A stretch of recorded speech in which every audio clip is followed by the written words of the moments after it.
Okay, paleontology, like other historical sciences, relies upon the theory of uniformity, sometimes called uniformitarianism.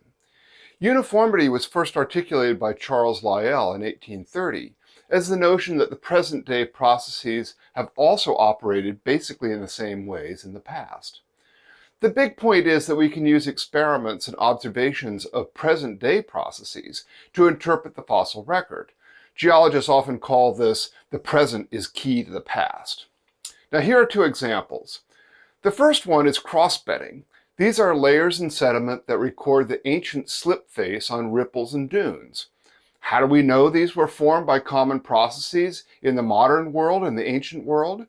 Well, we can do experiments with different types of sand, different flow velocities, different flowing media, such as water or air, and see how those features affect cross-bedding. For instance, we could put sand in a wind tunnel and see how dunes form at different wind velocities, or with different grain sizes of sand. We can also look at modern processes that form crossbeds. For instance, we can study ripples and dunes in different environments. In short, we can conduct tests and observations to determine if modern crossbed forming processes are similar to what we observe in the fossil record.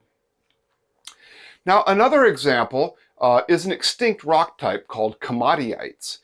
These are ultramafic lavas. They are an extinct type of rock since Earth processes no longer melt enough of the mantle to make ultramafic volcanic rocks. Why? The Earth is cooled, and in theory, we can only get sufficient melting of the mantle with a much hotter Earth and with a thinner than modern crust. Now, is that idea true? First, komatiites are known only from the early Earth, suggesting that something about the ancient planet favored their formation. This turns out to be a hotter planet that favors more extensive melting. Second, we can take modern mantle rocks and melt them under conditions similar to our theory of a hotter early Earth. And sure enough, we get melts with komatiite-like compositions. Third, changing the amount of melting of these experimental rocks, or the temperature of them, does affect the composition of the resulting magma. Hence, we can deduce the temperature and degree of melting conditions needed to make komatiites.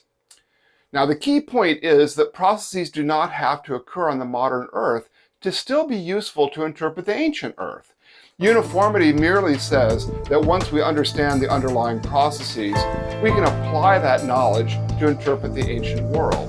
This is true even of those processes that no longer naturally occur on Earth, but can be simulated in a lab.